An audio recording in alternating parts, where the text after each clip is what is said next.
Ashe Gems. Welcome to the Empress Empire. I'm your host with the most, Ashanti, or the Sacred Empress. And today is Astro Wizard Wednesdays. And on Astro Wizard Wednesdays, we get deep into astrology. Okay. This is just the beginning of this segment of the podcast. So I'm just let y'all know that we getting started. This is just the beginning. Like, astrology goes deep. This ain't that. Okay, we about to be diving deep. So make sure that y'all get y'all's tickets for every Wednesday so that y'all do not miss the information that we are spilling. And specifically, my co-host today will be dropping all the knowledge, all the gems, all the tea on astrology. So everybody, welcome Ty into Yes, the it's your boy. building. Okay, It's your boy Solazor. You already know Solazor Cryptic, whatever you want to call me. Ty is my real name. So let's get it. Let's get it. Get it. So today, you guys, today is a Wednesday, Mercury day. Now, last week we did talk about Mercury. So today we're going to be getting into Mars through Saturn. So Ty, tell them what they in for today. Tell them what these planets are going to consist of in today's conversation. All right. So where do we even start? Mars. Oh, you know what I should have did in the first podcast? What they rolled with the like the signs. The first planets that I did, the first few planets. Now we're doing Mars and Saturn. So we all know Mars. Mars is what the planet of aggression.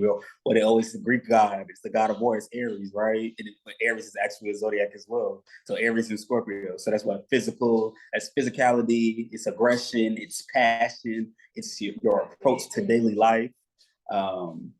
It's how you get things done, and it's also how you attack people, and it's things that make you frustrated in life. So depending on your Mars placement is where you will fight to protect that. You will fight to protect that house. And whatever sign it is, that's how you express your frustration and your anger. So let's say, for instance, for me, example, Mars and Taurus. It takes me a while to be upset before I explode because Taurus, they take it in, they let it simmer. They're gonna hear it. They're gonna hear it for a little bit. They're gonna deal with the axis for a little bit. Then it's gonna be like, all right, now the bull. It's all red in the face, and now it's time. So it depends on what type of energy, what element you're working with, of how the anger is going to be expressed. Like fire is just, we all know Mars and Aries is. Oh, no question. No question. Thanks. Mars and Leo, Mars and Sagittarius, boo, boo, boo. They're not talking to you. Mars and air signs are more, they're going to attack you with their words, or they're going to play mental games with you. Mars and water signs, they're going to try to trigger you emotionally because they're reactive. So you must have did something. Now they're going to trigger you emotionally. That's a fact. They're gonna hit you where it hurts. They're not gonna fit. They might get physical, but for the most part, they're gonna try to do it in a way that plays on your psyche. And I'm gonna hurt your feelings. I'm gonna make you wish you would have never hurt mine. Okay, and then I would say earth signs. Earth signs might play with your money, or the way they talk to you is gonna be so like belittling, or it's gonna be so direct. You're gonna be like, oh my God, why would you do that? Why would you say that? So that's Mars. Yeah, that's crazy. So yeah, Mars is also for women. But it depends on whoever you like. But for the most part, Mars for women is women's boyfriends. Mars is the boyfriend placement for women. So wherever Mars is, that's how you're physically attracted to a man. And whatever sign is there, that's the type of like archetype of a man, like a boyfriend that you like the physical part of him. I can't see you. That's a fact. You said you can't see me? No. I know John Cena. You can see me now. So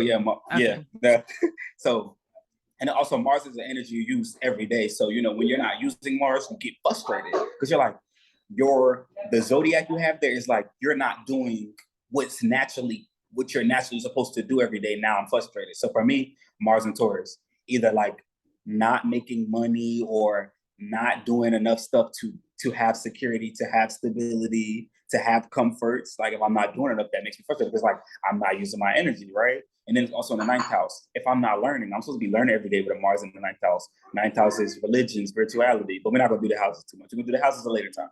But I just have to explain the houses just a little bit. But yeah, like learning knowledge, expanding my horizons, adventures. Like if I'm not exploring and adventuring, I'm like, I don't know what to do with this energy. Mars is also how people, attack you. So for me, trying to attack me about my finances, trying to call me lazy because it's Taurus. The ninth house, my beliefs, trying to challenge my beliefs, trying to stump my growth, stuff like that. And that's Mars. And then Mars, whatever Mars aspects is where Mars is interacting with another planet is what it aspects, Right. Now Mars through Saturn, what about Jupiter? I think we did Venus last time. So Mars, Jupiter, and Saturn is going to be the 3 for today. Mm-hmm. So Mars rules Aries, so that's fire, physical, initiative. Mars is initiative. Mars is going to initiate something.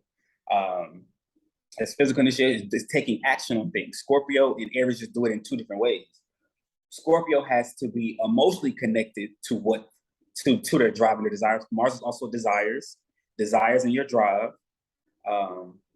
Mars has to be, Aries has to be felt like fired up about something, whereas Scorpio has to be emotionally connected to something and desire it to want to take action on it. We also know Mars is what? The commander, like the army, the strategizer. So Scorpio does it in a way where they observe patterns. Mars takes action and strategizes in a way of literally taking action, not even really thinking about it. Just like, okay, this is what I want to do. This is what I want to focus on. Let me, go towards that. And then Mars is exalted in Capricorn. So Mars being exalted in Capricorn is because Capricorns have a drive like no other. That's why Mars is exalted there, because Capricorn is Saturn. You put Mars and Saturn, you put the planet of action with the planet of hard work. That's why it's exalted, because it's like they're going to see it through no matter how rocky it get, no matter how shaky the foundation get, no matter what anybody has to say. That's why Mars is exalted in Capricorn. Now, what are we on? Jupiter?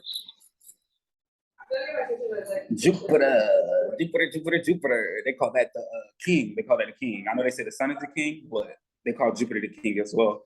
Jupiter, planet of expansion, growth, luck, philosophy, abundance, optimism, opportunities opening up, right? Because it's the wheel of fortune in tarot, and then Mars was the tower. So we know sometimes you got to change what you're doing with the tower card. You got to change some stuff. You got to change how you approach your life. Every day you should be evolving your Mars. Your Mars should not be staying the same, because you're not staying the same. So why would the way you approach life always be the same every day? It's not going to be, Your character is, but your approach, no, it's not going to be. So now Jupiter is expansion, growth, luck, optimism, all that, right? So Jupiter helps you to expand your horizons when you embody that element fully. You have to embody that element for Jupiter to give you blessings, to help you with growth, to have more faith. Like Jupiter helps you with faith. You have to have faith in that the sign you have it in the house you have it in. So Jupiter and the fire, they need to have faith in knowing that their actions that are more pure and divinely aligned are protected and are true to them. Like Jupiter and Aries, like when they get a divine insight, take action on what you feel that is right.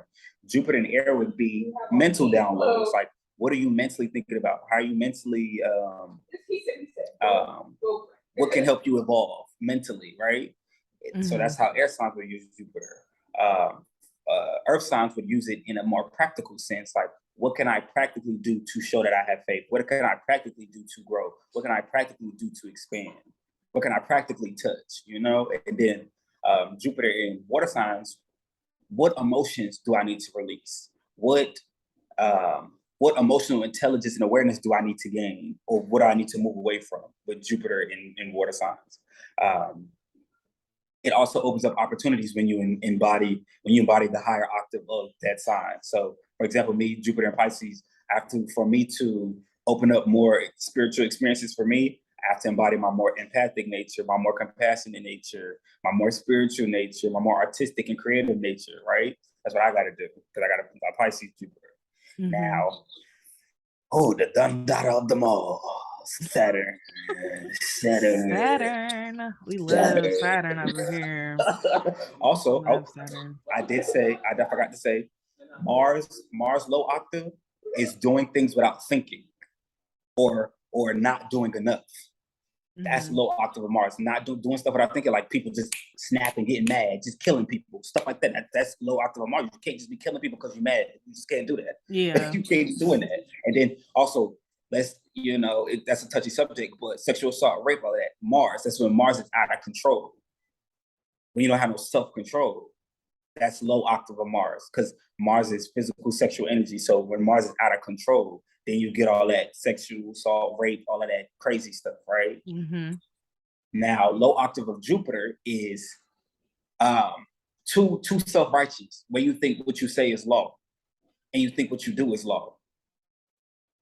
That's where Jupiter can get, and then Jupiter can be overindulgent as well, like Venus. Venus is, overindulgent in like, pleasure and senses sometimes, but Jupiter can be overindulgent in thinking that you are so morally correct that you can't do no wrong, or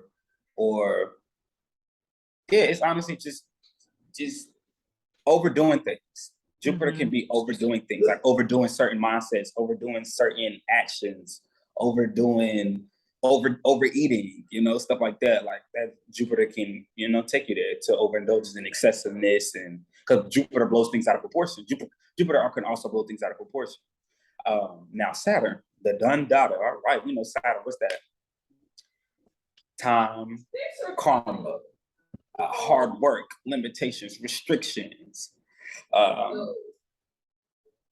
obedience. Honestly, obedience and devotion. Because if you want to be dedicated to something, you got to show that you really put the blood, sweat, and tears, the time. You're ready to do it, no matter what the circumstances are. So. Wherever you have Saturn, that is the first placement. That's one of the first placements that's going to tell you about your karma. Not Jordan calling me. I'm screaming. Jordan, join the Zoom, girl. Or I can't even text. I could be on here. But Saturn, so wherever Saturn is, that's the first place where, and also authority. Saturn is authority and elders and stuff, right? So Saturn is the first place where you have karma, whether it's, elders trying to dictate your life, but they haven't shown you. They haven't really shown you the results of the wisdom that they have, right? Or it could be a placement where you rebel against authority. It could also be where you take your own authority back and you release certain karmic cycles and certain karmic baggage. It also is something that takes a long time to get through and grow through, because your Saturn return is not till 27 or 29. So before that time, you really want to be working with your Saturn placement. That's kind of the first placement you want to be working with is, let me look at my Saturn, because that is the first thing that is really, that's the first block. It's the first main block is your Saturn.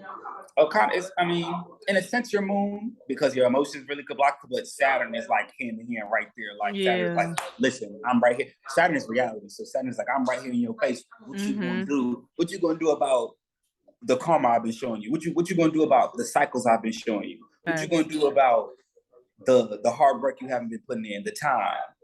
Are you playing chess or checkers? Because a lot of people be playing checkers but think they're playing chess, and you're not playing chess. Ain't playing nothing. You're not playing anything. Okay, so Saturn, wherever you have Saturn, let's say like Saturn in the first, their karmic lesson is to be assertive. It's in the first house. Their karmic lesson is to be assertive, to be independent, to not follow. Saturn is also the masses. To not follow what the masses has to say about how you should behave, how you should act, how you should assert yourself, how you should pioneer. Like they're not supposed to worry about that. So for a long time, since it's Saturn, for a long time they hold themselves back from really taking action on what they hold true in their heart, or what they believe, or what they desire. Like they hold back a lot, and it takes a long time for them to show that. Whereas let's say somebody in the let's do Saturn the fourth. Saturn the fourth is family.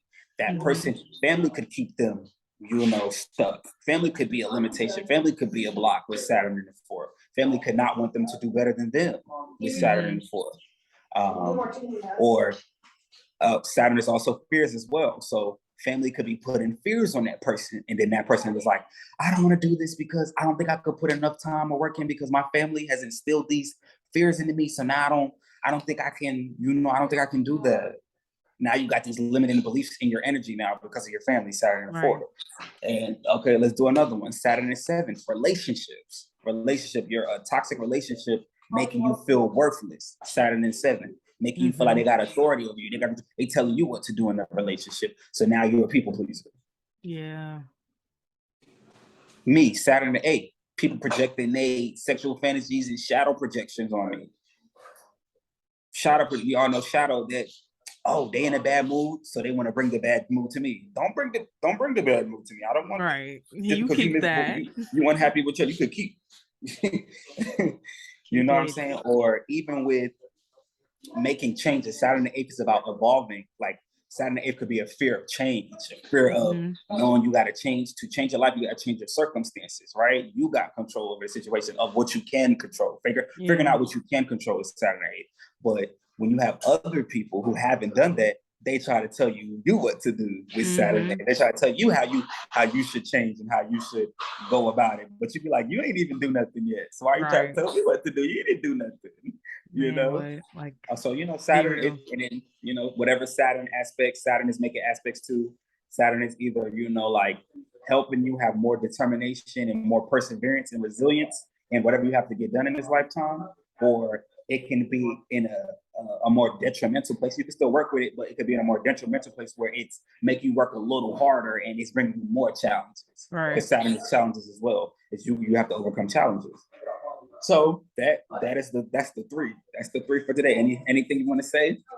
I feel like you covered all the ground. Honestly, I feel like with those 3 placements in your natal chart, like they really do affect your way of life, like the way you live. Like this is day to day. Like it isn't like, oh my, like more so like Saturn, like people say like, oh, every Saturn day. Return, like like no, your Saturn is always like, it's always doing something regardless of when you get to a certain age, then you feel like you got to get your shit together. Like Saturn's showing you how you can get your shit together before you even get there.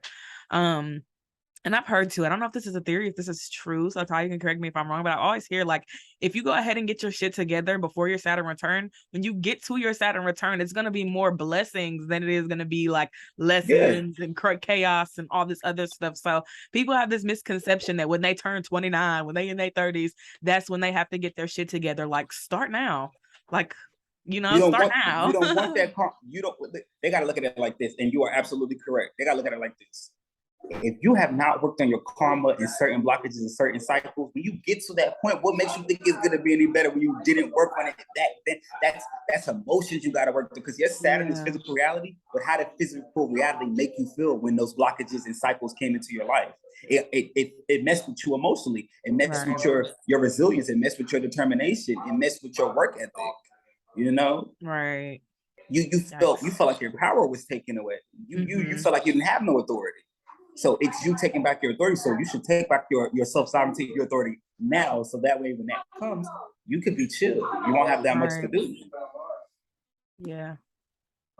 You covered a lot. I feel like with those 3 placements, like they may seem like they're small. Like I know people would like to like focus on their big 3, like, oh, my sun, moon, rising. Like, we got a lot of planets, we got asteroids, like there's a lot that consists of a natal chart. So when people just think that their big 3 is the end all be all, then you really get into the depths of it and you're like, okay, well, there's more for me to work on. There's more for me to see. Like with the Jupiter, like, this is, our way to create something for ourselves that's consistent, that's constant, whether it's a flow of income, whether it's, whatever it is. It's like, this is a planet that helps us attract things into our lives, like utilize that, use these planets as tools. Because a lot of people, they see their natal charts as blueprints and as guides and as all these other things, which, it can be that. But if you're not applying the knowledge that your natal chart is giving you, then you're just gonna be stuck, so apply the information that your natal chart gives you. And if y'all don't understand y'all's natal charts, then find an astrologer, find somebody around you that may be in tune with astrology, because it really changes the game, honestly. I feel like people will knock it until like they do actually try it for themselves and they get a good understanding. They're like, okay, like I feel this, I feel astrology is cool. Because like we said, like last week, like even for me, like I've always been into astrology. It was never something that I had to like just stumble across on social media. Like I've always known about this shit. So, to actually be able to engage in a deeper sense and connect with people that also understand astrology, it makes it easier to apply the information, because you got people that are sharing the information. There's people on Twitter sharing information day to day to day. Like it just never stops. Information is out there. So a lot of people feel like they gotta, even if you feel like you gotta go to an astrologer, there's information on the internet, period. You could get a book, you could do so many different things to educate yourselves on, astrology, especially if you want to apply the information that it's giving you, because this is information for you. This is your information. This is your natal chart. So this is going to help you specifically. Yes, there may be a collective energy natal chart somewhere out there, but you have one specifically for you in your life and your destiny and your path. So regardless of what you do in your life, like this is going to play out in your natal chart. Like it's all playing out. So if you're not applying the information and the clues and the hints and the tools and resources that it's providing you with, then it makes it, I wouldn't say makes it harder, because I thought people have lived their lives without even knowing what a natal chart was. But this is information that can make it easier. This is information that you'd be like, oh, well, I'm gonna do better this lifetime. I'm gonna be better than the person that didn't get their natal chart reading or didn't look into their natal chart, didn't care to look into it. I feel like it's something to at least try to, get more insight on, get more context on, rather than just kind of being like, oh, well, astrology, it's a pseudoscience. Like people will really try to find a way to, get their way out of even looking into it. I think it's really a mirror, it's really a mirror. A lot of people don't resonate with it, and that's perfectly fine. But if you do resonate with it, take the information that it is providing you with, because it can be life-changing and it can do a lot. It can really do a lot for you. So don't be scared to look at your natal chart. I know some people be scared because they're like, oh, I don't want to see nothing bad or whatever. But it's not even that, and I feel like if you allow yourself to see the bad things, then it's not really going to be that bad, because you realize, okay, I understand like where this is coming from or what this ties to. So astrology is useful. Use it, like really use it. Like I wouldn't say it if I didn't, stand by it. I think that with astrology, it gives us a space to not necessarily identify ourselves, but to understand ourselves. Like I see a lot of people that do identify themselves with their natal chart, like, oh yeah, I'm a Taurus moon, so I always eat. Like people will do that, but I feel like, it's not to necessarily identify like, oh, this is who I am. It's just to show you things that you were either, not aware of, or, things that are more within your subconscious or conscious mind, just to make you, I guess just make you aware, so it's just one of those things that, you get into it. If you like it, you like it. If you don't, you don't, but it's still information that can be useful, even if you don't resonate with it. It may apply to somebody else in your life, and you could be somebody to pass that information down. So love astrology, love the conversation.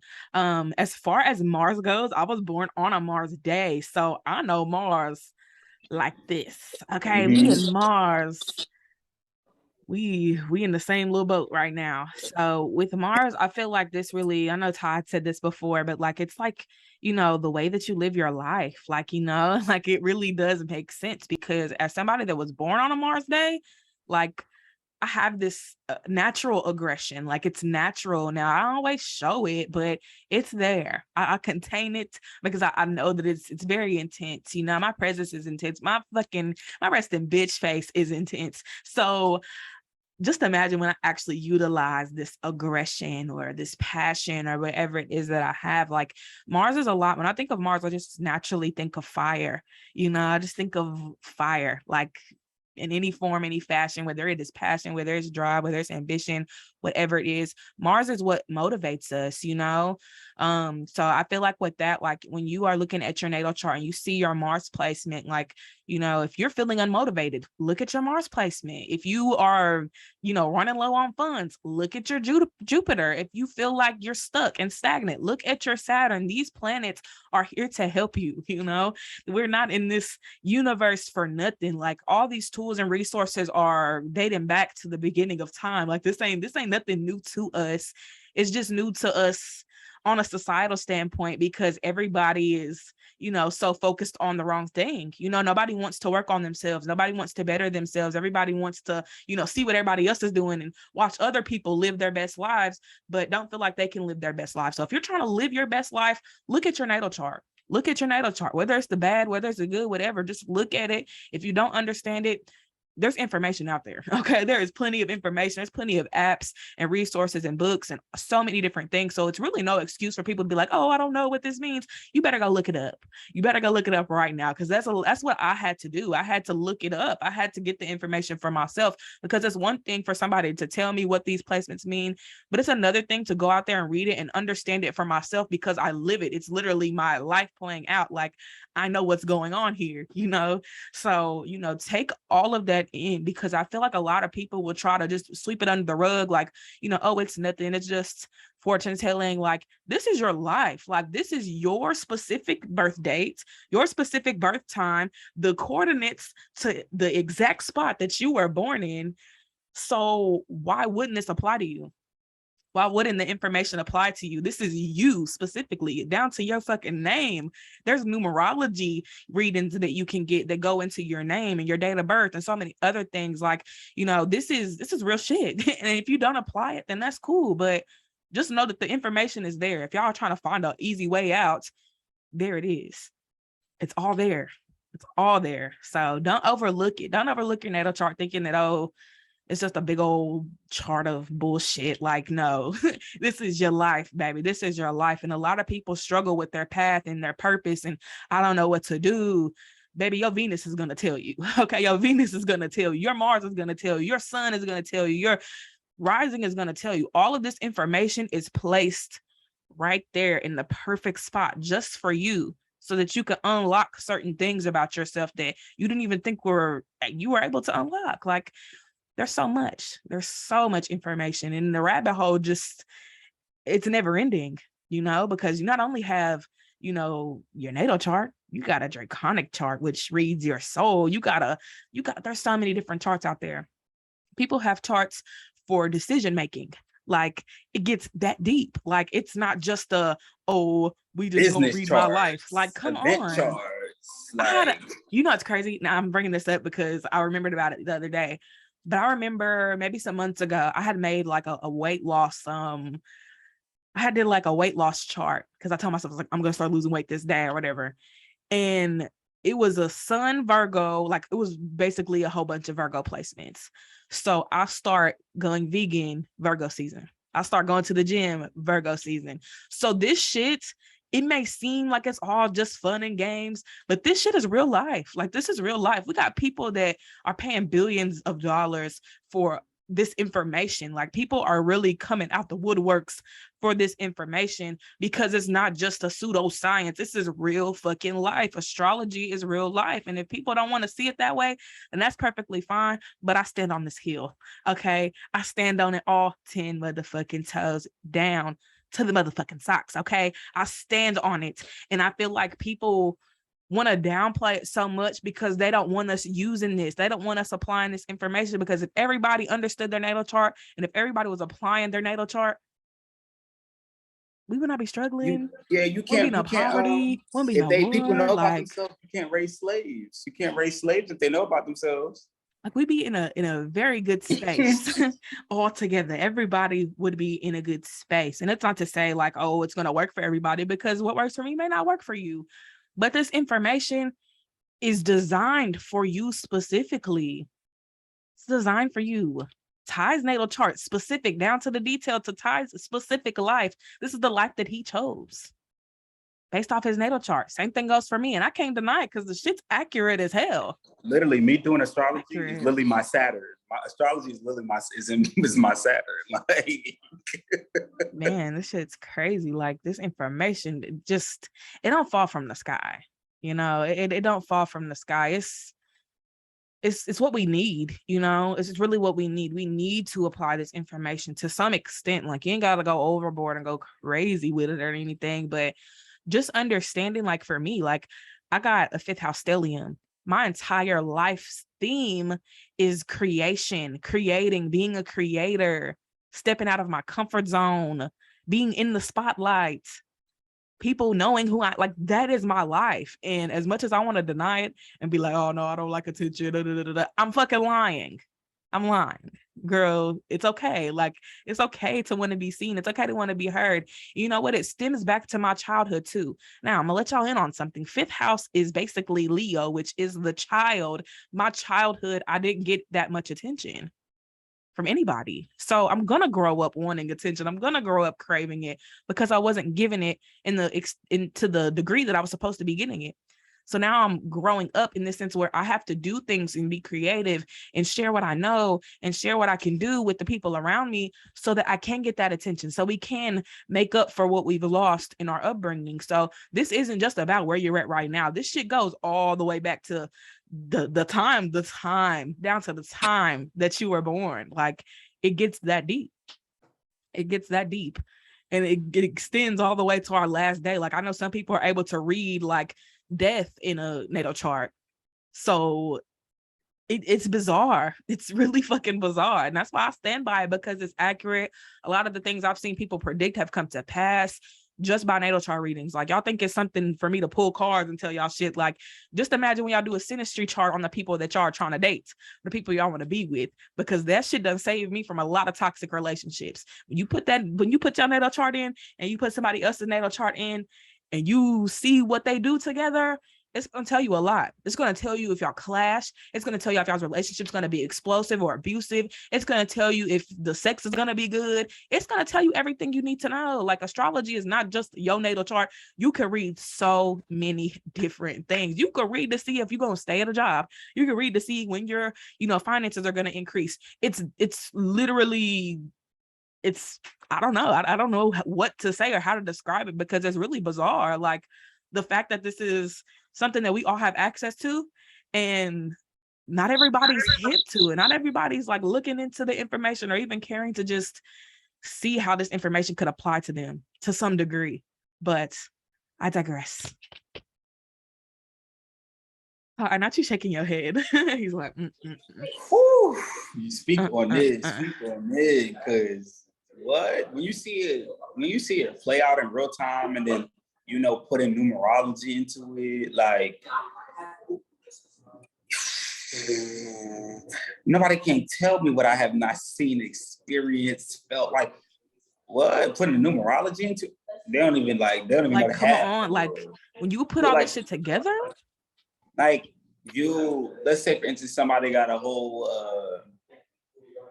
a lot of the planets is like in the 9th house or in the 12th. Like, anytime they encounter that number 12, it's trying to tell them something about that placement, like, or it's bringing that energy to you. Like, for me, my apartment is an 8.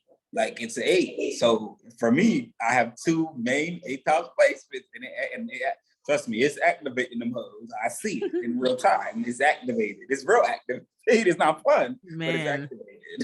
Yeah, my house, it adds up to 10. In my 10th house, I think my midheaven in Libra is in the 10th house. Yeah.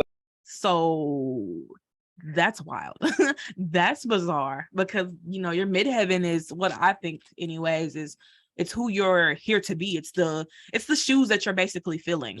When you think about your midheaven. So for me, I basically have to live up to, I would say, a good reputation. Honestly, I feel like Libras tend to have a very clean slate, unless they're messy Libras, because messy Libras do exist. But I know for me, it's probably more like, being, a voice of reason, a voice of the people, things like that. So obviously y'all can see that I'm on the mic, I'm talking my shit or whatever.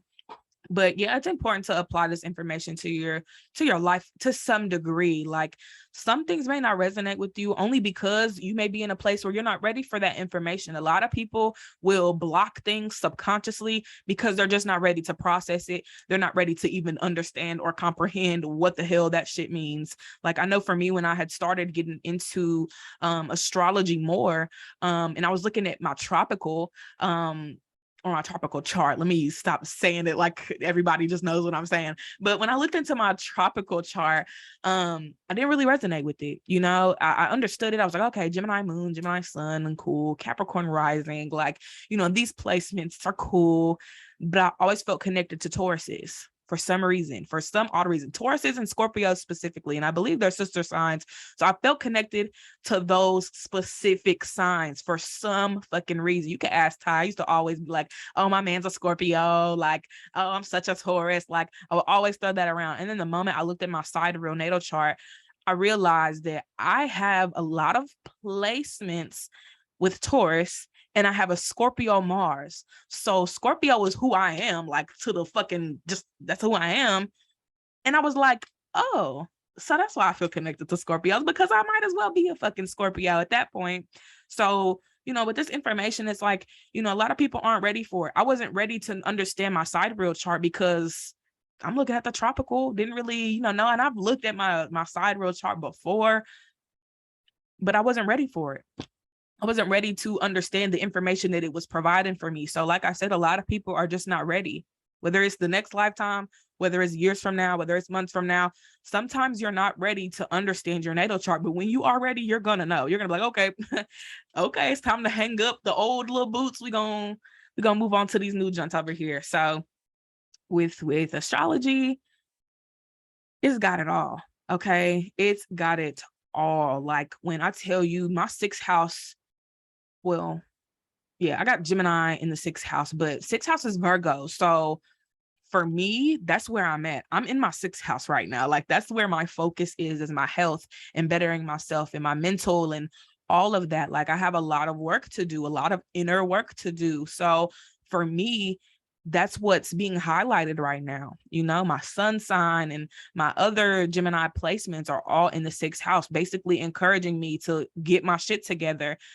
That's where I'm at with it. You know, that's where I'm at right now in my life. I'm getting shit together. And then, Ty, okay, I know I said this the last time, but I just have to ask because I'll just be wondering, like, is this actually true or is this some shit that I made up in my head?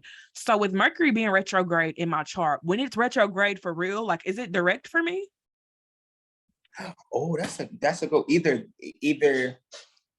that or it's not, you're used to that, so it won't affect you like that because you're already used to that whole internal reflective process and really thinking things through and revising your life. Like you're used to that. So you're probably used to that. So most people that's not used to reflecting and they just be out here just doing and they don't really think, like that's what it gets them like, oh my gosh, I need to go journal. I need to, wow, I don't know what to do with all this. I don't know what to do, all this mental energy. Whereas you're like, I always have this mental energy going on. So this it's not really moving I'm like, me.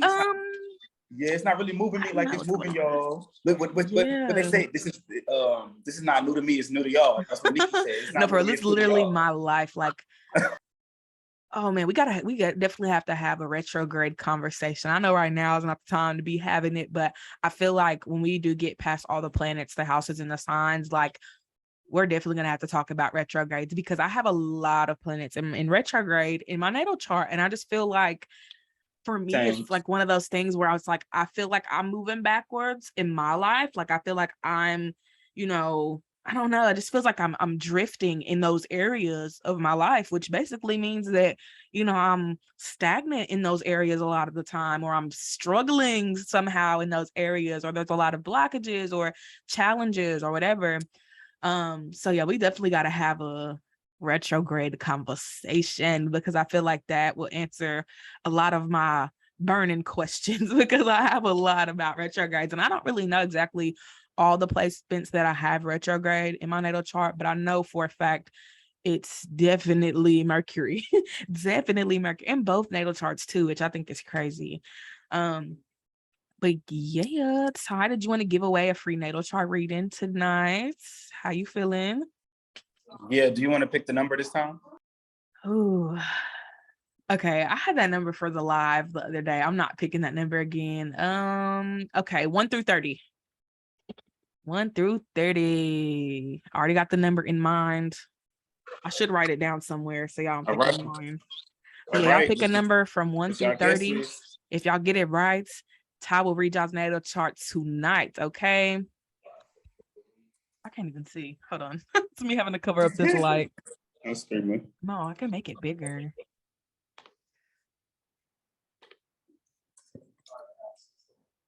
Okay. Any other guesses?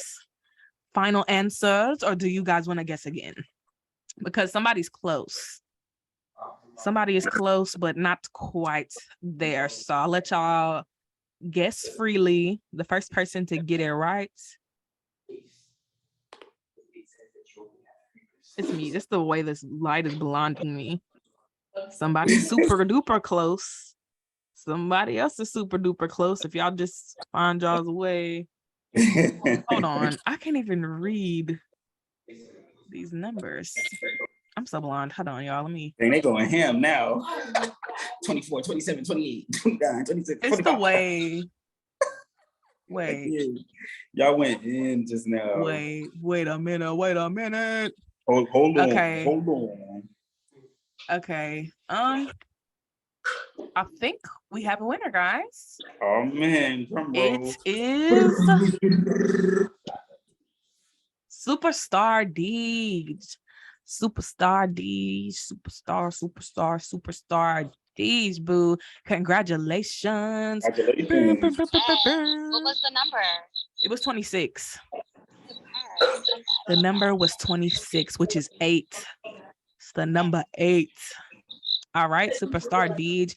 If you would, my love, send your birth date, birth city where you were born, and if you know your birth time, send all that to Ty. You can just put it in the chat if you want, and I think you have the chance to like send it directly to him. His name is Tei. You can send it as a direct message if you want to put your information in. He's going to give you a natal chart reading. We love that. I love this. It's always fun making people guess numbers. It's always fun. I'm like, okay, 1 through 50. No, for real. Love this.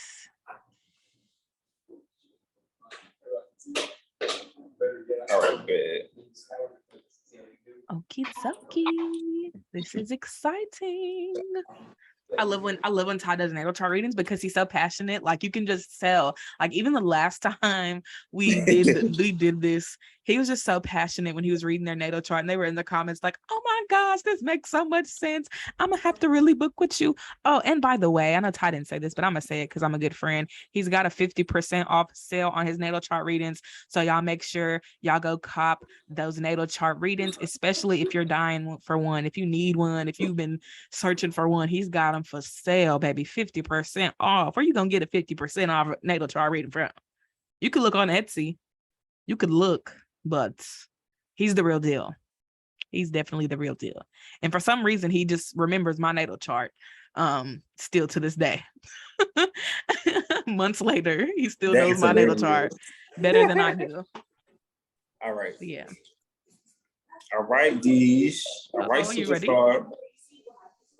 Superstar. Let's get into it. I'm gonna mute myself and let you talk your ish. Now, Superstar, I want you to know, I do sidereal. We all astrology. I do sidereal astrology, so it is gonna be, a little identity crisis real quick. All right, so we give you I do a brief overview of like each planet. And it's funny that you say Superstar Deej because you have a Leo North Node in the first house. So it's funny that you say Superstar because you know. So you definitely with this Leo. Okay, so you're a Leo rising. Let's start there. Sun is your chart ruler, so wherever the sun is what you're here to do. But let's start with Leo rising. When you show up into space, when you show up in spaces, you have an enthusiastic energy about you, a confident energy, a lighthearted energy, a funny energy, an entertaining energy, a positive, a warm vibe when you show up, right? So a thing that you have to be wary of is people trying to dim your light because you do shine it authentically. Like Leo risings really can't be nobody but themselves because it's the sun. Like, they really can't be nobody. So when you show up, people already like, oh, why why are they so confident? No, they cocky. Just people just ready to like, they don't to take away from your authenticity and make you feel inauthentic. And they're like, no, I only know how to be me. Just because you faking the funk when you meet people, I don't fake the funk when I meet people to cater to nobody, you know? So Leo rising, and you have the North Node there. So people might literally like, one thing you have to be wary of with this North Node in first is one, your soul's growth comes from, you know, you with this Leo being authentically you, being confident in what you do, being confident in your natural abilities, your natural talents, the way you naturally show up, right? But you have to be wary of this North Node of people wanting to kind of mooch off of your like clout. They think they can get clout off of you with this North Node and Leo, like, and it's in the first house. So they really like, people are trying to get close to you to be like, oh, okay, let me ride her wave until, you know, until she gets to that point, and let me be famous with her. Or when you do get whatever fame or notoriety you get, or reputation you get, people, you have to use your discernment with relationships to see who's trying to ride your coattails. See, I know it. You have it. It's that Leo energy. Leo energy is it's like the high school, the popular kid in high school. So, you know, everybody want to be friends with popular kid in high school, but that don't mean they have your best interests at heart. All right, so you have to be wary of that. And you got, okay, so the North Node, your soul's growth, you know, your soul's growth is for you to be more, you know, more expressionary and more expressive, because it's your inner child. Like, you have to be your inner child at all times. You have to move from your heart center. You have to make decisions from your heart center at all times. You have to be assertive in that. You have to be assertive with your inner child nature, right? It's at a Taurus degree, so I know people definitely find you stunning. They find you beautiful, pretty. They think you got a funny vibe, but you got a chill vibe at the same time. Yes, you are. Yet you do, and you got a Scorpio sun in the fourth, so I know you hate it because it's squaring your Leo, so I know you hate it. So, it's the girl. So, okay, so now that's and then that's funny because your chart ruler, what you're here to do, is the planet that's squaring your rising, and they connect. Like, your Leo rising is ruled by your sun in Scorpio, but your sun in Scorpio is squaring your rising. So that's crazy. It's like, the way you show up in your physical embodiment is clashing with your ego and your personality. Because you could show up a certain way, but that doesn't mean it's your personality, because people are always going to perceive what they want to perceive, whether it's your personality or not. Because people assume off of a first vibe, you know? When in all actuality, you really have more of a mysterious vibe, but you show up friendly though. When you walk into a space, you show up friendly. You show up more open, more ready to talk to people, more sociable in a sense. But then you have this part of you, this Sun of Scorpio in the fourth, that is a little more reserved, and it's like, no, I'm not going to tell you too much about me. I'm going to tell you a little bit with this Sun of Scorpio in the fourth. I like to be in the house sometimes. I don't want to be in everybody's face. Back up. Y'all energies be off. I can feel it. I can feel the shadiness. I can feel the envy. I can feel the jealousy. Back up. Stop trying to be in my face. Get out my face for real. So, you know, sun is what you're here to do. So you're here to be recognized. You're here to be recognized not only to yourself, but in your family. For your family, like, you're supposed to be recognized for the passions, desires that you take action on, and show your family what it means to actually go after your desires with this Sun and Scorpio in the fourth, right? Because it's where you want to be supported. It's kind of where you want to be supported. It's where you want to be acknowledged and recognized. So you want to be acknowledged and recognized when it comes to the way you analyze, not even analyze, but like the way you observe, the way your intuition with that Scorpio sun, your creative ability, the fact that you are transformative and you know how to change and you know how to make it shape with, you know, the cards you've been given. Because Scorpio, it might mostly fixate on stuff, but at some point, Scorpio is going to rise above that and take their power back in rebirth. Mm-hmm. Yes, and you're also a truth teller too. Because Sun and Scorpio, you're the one that stands in your truth. You stand in your shadow when it comes to your family. You be like, listen, family, y'all hiding, y'all got stuff, y'all hiding secrets, y'all keeping stuff under the rug, y'all judging stuff like this. We're not doing that. You're like, listen, we're not doing that. You're like, listen, I'm here to change all of that. Let's wake it up. You bring the light to it. So you bring awareness to your family when it comes to secrets and death and rebirth and changing and sexuality and sharing people's resources. Because you're like, we're not. I live in my truth. I know that life gets better. I know that life gets dark. I know that people have psychological problems. I know that people have been sexually abused, psychologically abused. We're gonna clear this up, and we're gonna get mental health to this family, because that's what you're here for. That's an ancestral placement. Anybody with a 4th or 10th house, it's ancestral, because it's naturally Cancer, but you got Scorpio there, so you could tell like your family.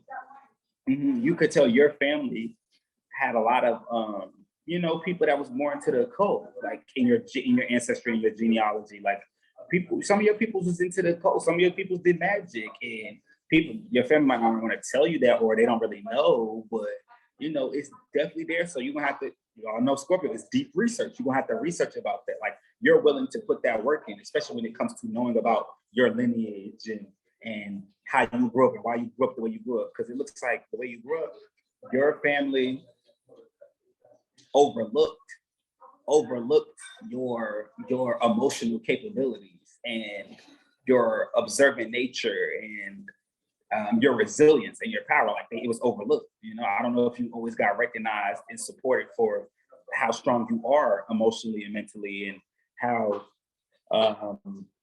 adept you are, because Scorpio strategizes emotionally. Now, and that's in the 4th. So now we got Moon in the 11th, Moon in Gemini in the 11th. So Moon in 11th is you're mostly connected to your social circle. So you might be a little estranged from your family. I don't know how close you are with your family with having Moon in the 11th, because Moon 11th house, 11th house is naturally Aquarius, so it's a little detached there. So having a Moon there, I don't know, you and your mother's relationship might be a little detached. It might not be as close as you would like it to be. You might be closer actually with your social networks and your friends and your community and your social. You might be closer with them than your mom, right? Because there's something that she has to get through that she can't fully give you yet. And it's something she might have to take a little while to get through, because 11th house is naturally a Saturn house because it's Aquarius. So you have Moon and Gemini there. So it's something she has to get through emotionally for her to give you that depth that you're looking for. But y'all probably do have very good talks though. You probably do have a lot of good talks, but it might be something still you feel like it's lacking, like that closeness is still not there. Like she still keeps you at a distance, So for you with this Gemini Moon, Moon and Gemini, you're mostly connected to your friends. You're mostly connected to your thoughts. You think through your feelings. You probably need to journal to get things out. Probably when you have like friend things going on and going to like social gatherings, you probably want to like journal and just ponder on your experiences that you have like around people. Gemini Moon, you as a child, you might not have been able to emotionally communicate your needs all the time. You might not have felt like nobody was going to listen to what you had to say about how you were feeling. Like they just act like you wasn't feeling how you was feeling, or you got to a point where you was just like, listen, I'm just not gonna talk no more. I'm gonna just go through life. I'm gonna talk to my friends. I'm not really gonna talk to nobody because nobody's trying to listen to what I gotta say anyways. Because the Gemini Moon, it's that was you as a child. I mean, it's still your moon is always gonna be you, but it really shows the kind of the child and mom thing going on. Like nobody was listening to how you felt, and it kind of like and the way you thought because it's Gemini mixed with Aquarius energy. So the way your way of thinking was more progressive than your mom or the more or the feminine ancestors. Like your way of thinking is more progressive. Like you're like, no, we have to communicate these things. We have to talk about the things. You can't just somebody has needs and you're not listening to them. Like that's not love, Now you have Mercury in there too. You have Mercury in the fourth as well. So, you think about family a lot. You think about how you want to do comfortability. You think about comfortability a lot. You think of like your emotional security. You think about your home life a lot. Like how do I want to build this up? What type of ambiance do I want to create in my house? What type of energy do I want in my house? What energy will I not allow? That's what you be thinking about in your house, because it's Scorpio. And your family might not be able to take you because you're here to prepare them to be able to talk about more taboo topics, more secrets, more triggering things. Like you're okay with processing and thinking about the more darker sides of life and the real dark, deep, dark truths. Like you're like, listen, when that you be like, we know that uncle sexually assaulted that one cousin. You be like, that y'all try to sleep with that wrong. That uncle, no, I don't think so. No, I don't think so. We're not just gonna act like that uncle ain't do that. That's you. You like, we're not gonna act like yeah, you be quick. You be on it. Yeah, you be like, listen, y'all might be scared to talk about it and y'all might be fearful, but I'm gonna tell the truth today. We exposing everybody today. You exposing the family, okay? But not in a way that's malicious or negative. You're just like, y'all need to live in the truth. Y'all need to stop living in the shadows, live in the truth. Like that's you. Like you're bringing awareness to your family shadows and your genealogy shadows and your lineage. Like it looks like a lot of your lineage did not like they didn't do so well with shadow energy and changing and getting out of releasing certain toxic emotions or toxic traits. Like because Scorpio can be very like vindictive and vengeful and plotting. Like you have to release the plotting stuff. You got to release the vindictive behavior. You got to release the stalkerish, because Scorpio can be obsessive. You got to release the stalkerish stuff. You got to release the sexual trauma, the psychological abuse. You got to,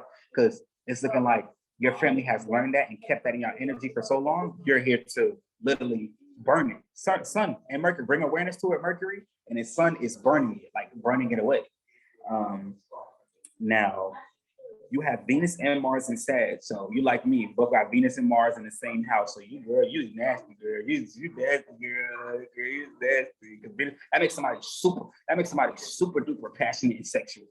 And if she has it in the 5th house of pleasure, girl, and it's in Sag. Oh, girl, she the type, the balcony. She want to be on the balcony. She want to be in a different country. She want to be in the water. She want to be out the water. She want to be in the forest. She want to be out the forest. She want to be in the lake. She want to be out the lake. She want to be in the house. She want to be out the house. She want to be in the car. She want to be out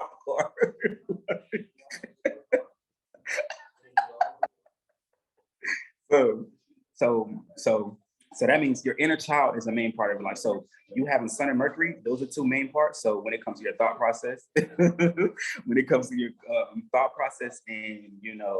the way you show out, I'm gonna say the Sun is showing out. The way you show out is really dedicated to improving your bloodline with that 4th house, improving how your bloodline relates to emotional security and secrets and the traumas and y'all's desires, like secret desires. Like family be keeping their true desires, they be keeping it secret. They gonna take it to their grave. Like, no, you're like, you don't gotta tell everybody. Like you're like, family, you don't gotta tell everybody everything, but when it comes to family, y'all shouldn't be hiding that many secrets, It's just, we're gonna leave it at that.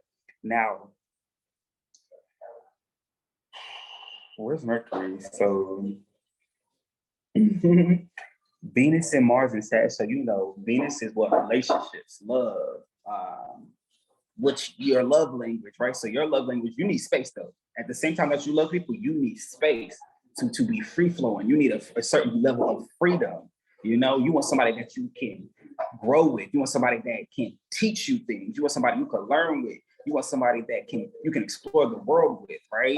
You want somebody that you can travel with. You want somebody that you can make an adventure out of everything.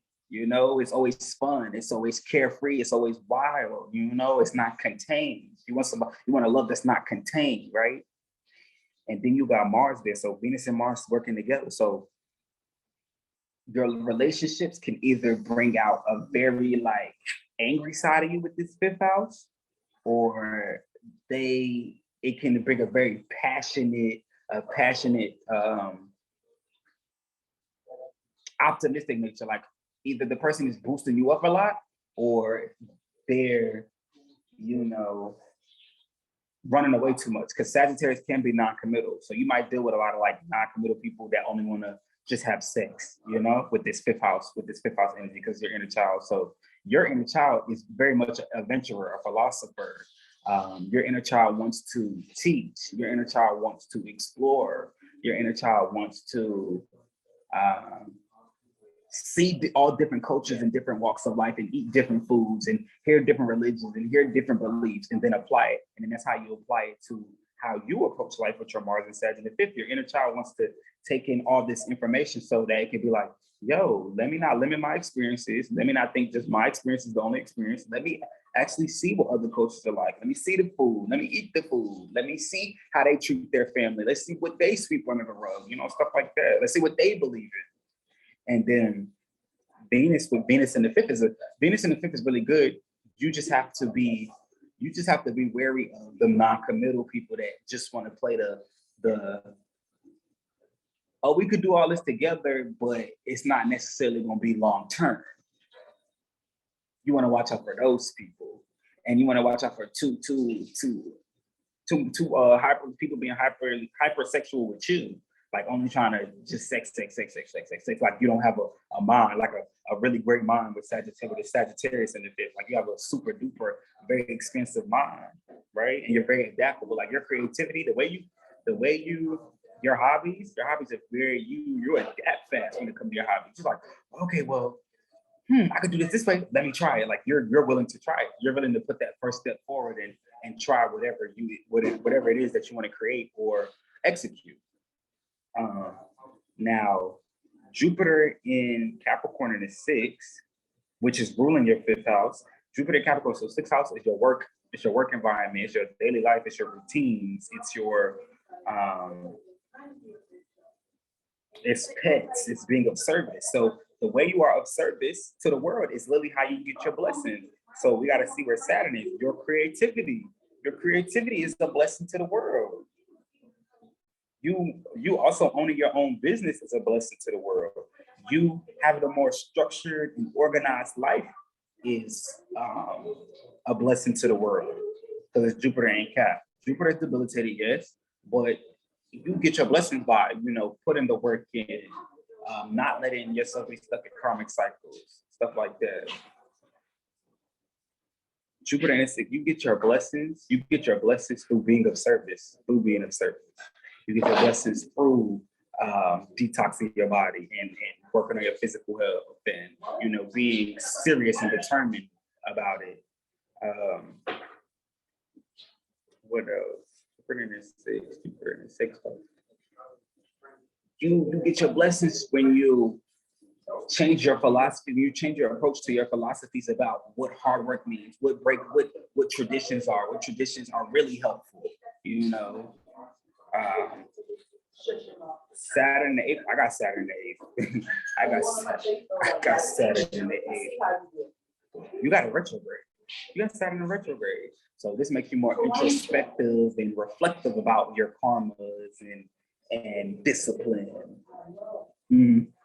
About your disciplines. And so like me, Saturn in the 8th, karma with fear of change. You be fearing change. You fearing the change. You be like, I want to take my power back, but like, this is so much I have to work through, like all these emotions, all this pain, all this struggle, all this turmoil. Like, I want to change, but like it seems so far away. That's how I be seeming, but you gotta take the first step though, right? But with you, it is a little harder with retrograde, but it makes you smarter about it, right? It makes you smarter because it's retrograde. So Saturn being there is like, and it's in Pisces. So your spirituality, your belief system, your emotions, your spirituality, your gentle, you have to have compassion, and you need to be gentle with yourself through these changes. When you actually start making them, even start now with the changes you haven't made, already give yourself that grace of knowing, yo, it's not my fault. I just have to self-correct now. You have to, in a sense, nurture yourself in that place because of Pisces being there. Like you cannot demonize yourself for, what you put up with, or what you put up with, holding it back on your creations, holding back on, being the full spiritual you that you can be, holding back on your dreams, because that's a dream placement. Like, you need to bring your dreams into reality. And you be thinking about it a lot, but you might not do it. And Saturn be like, all right, you got all these dreams, you got all these imaginations, you got all these fantasies. When you're gonna practically, bring them here, with the retrograde. Now, I said the North Node in the first. So me and you, we both got a North Node of a Leo North Node, right? And then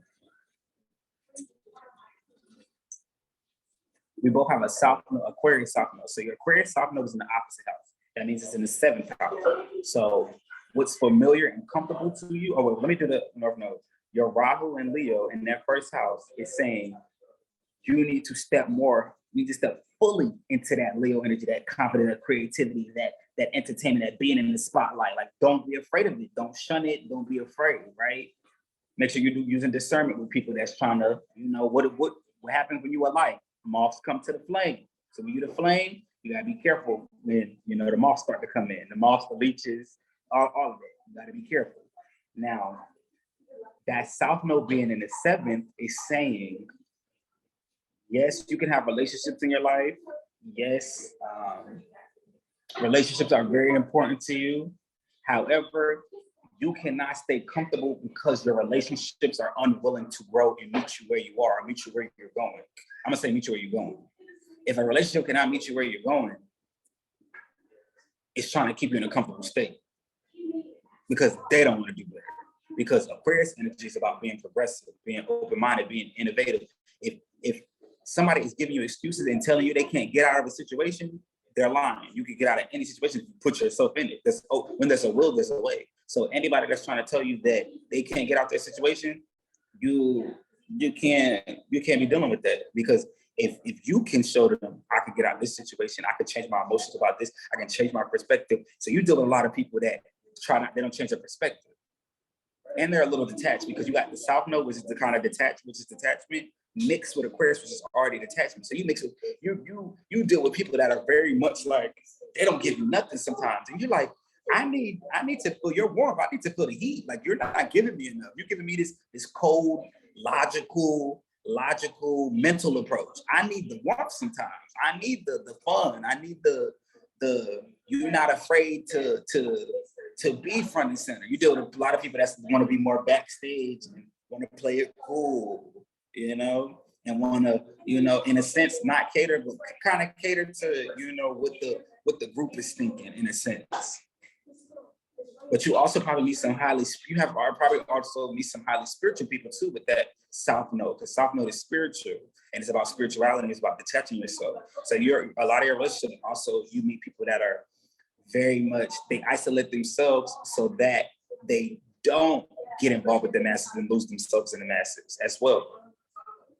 So you kind of need to connect with those people that, don't follow the crowd. They're trendsetters. They know how to detach and stand to the wall sometimes and not be in everybody's face.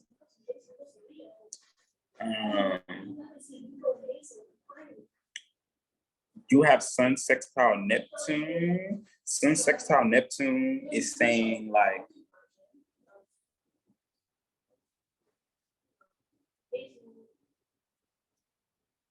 your energy, your creations, you're literally here to show what imagination and bringing a dream here. You're here to embody bringing the dream, living your dream. Basically, living your dream. I'm gonna say that. Saturn sextile Neptune is you living your dream. Like, you need to show people what living your dream looks like. What the things that you fantasize, like living the fantasy. Like, that's what you're here to show people, living the fantasy, right?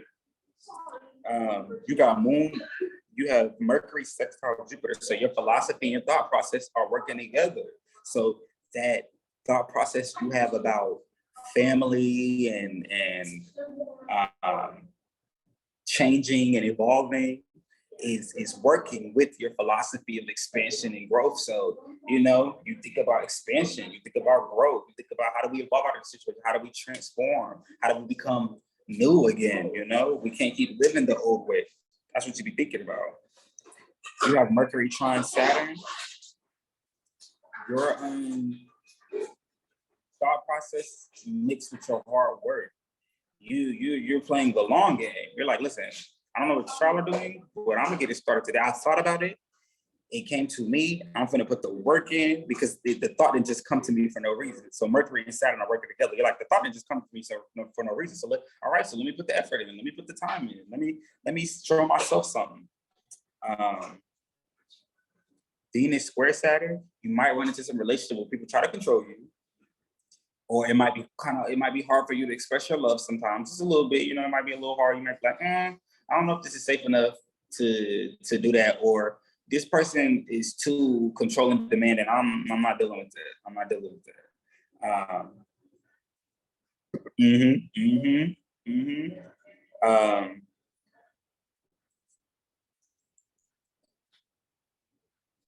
Yeah, you be having to determine if it's a safe place for you to, express your love fully. Because you'd be like,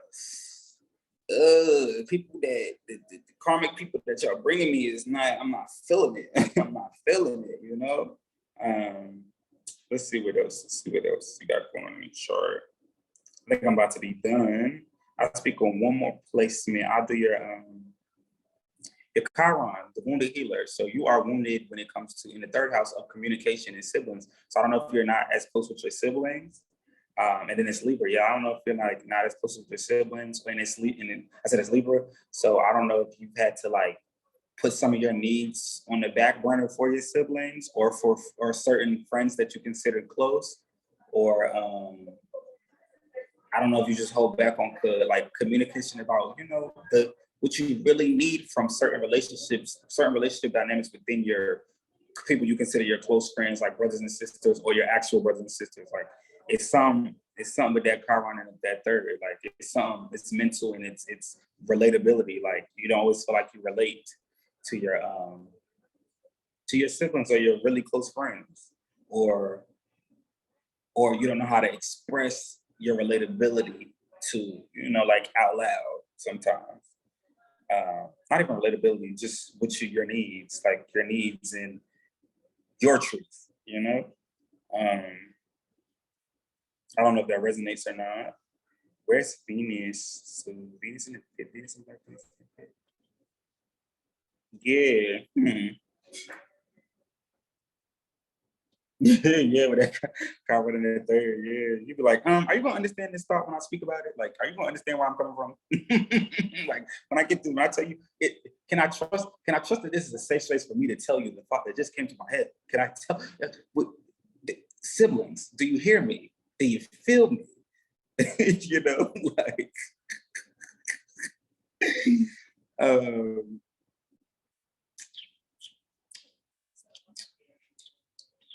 I think that's all I got for now. I think that's all I got. Oh, and then put on it for you gotta take your personal power back from your family and their traumas. See, Chiron in the third. I knew it. I knew it was something with a sibling. I knew it. Yeah, and that's where you help people feel safe. You help people feel safe to express their thoughts, because people not making you feel safe to express your thoughts. It's Libra. It's Chiron in the third and Libra. It's yo, I should feel, if we're in any type of intimate relationship, that's siblings, that's family, that's platonic, that's romantic, I should be able to tell you a thought that comes to my head without a judgment, without you